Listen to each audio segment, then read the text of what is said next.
जोबनेर कृषि जगत, किसान की आवाज जोबनेर से। नमस्कार, जोबनेर कृषि जगत चैनल में आपका स्वागत है। जोबनेर में मावठ हुई है। मावठ का रबी की फसल पर क्या प्रभाव पड़ेगा, कितना फ़ायदा होगा, ये जानकारी देने के लिए हमारे साथ हैं जोबनेर सहायक निदेशक कृषि विस्तार डॉक्टर सुरेश यादव। सर, आपका बहुत बहुत स्वागत है। कल ही मावठ हुई है और काफ़ी दिनों से किसान इसका इंतज़ार भी कर रहे थे। क्या रबी की फसलों पर इसका प्रभाव पड़ेगा? सभी किसान भाइयों को नमस्कार।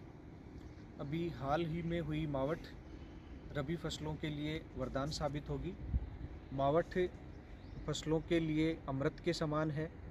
सभी फसलें, जैसे मुख्यतः फसलें हैं गेहूं, जौ, चना, सरसों एवं इसके अलावा जो सब्जी वाली फसलें हैं, सभी फसलों के लिए मावठ फ़ायदेमंद है। इसके बाद अभी जो कोहरा आ रहा है या जो धुंध आएगी, वो भी फसलों के लिए फ़ायदेमंद है। किसान भाइयों को ये ध्यान रखने की आवश्यकता है कि इसके बाद में यदि मौसम साफ़ होता है और उसके बाद में पाला पड़ता है, तो उससे फसलों को बचाने के उपाय किसान भाइयों को करने हैं। पाले से बचाने के लिए किसान भाई शाम के समय हल्की सिंचाई करें। फसल की जो खेत के मेड़ है, मेड़ों पे घास फूस जला करके धुआं करें एवं 0.001% गंधक के तेजाब का स्प्रे करके फसलों को पाले से बचाया जा सकता है।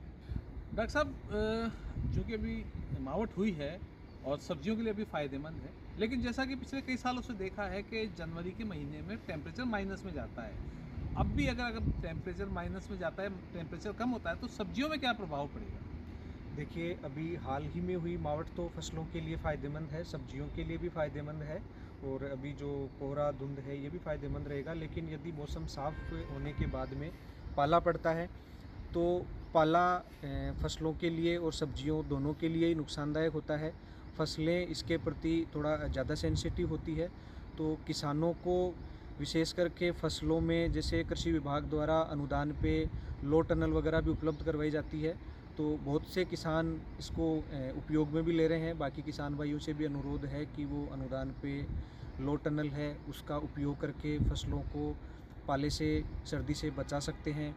इसके अलावा हल्की सिंचाई करके भी पाले से बचाया जा सकता है। खेत की मेड़ पे धुआं करके, घास फूस जला करके उससे भी पाले से बचाया जा सकता है। साथ ही 0.001% गंधक के तेजाब का स्प्रे करके भी फसलों को पाले से बचाया जा सकता है। तो जैसा कि अभी आपने देखा, हमारे साथ डॉक्टर सुरेश यादव थे।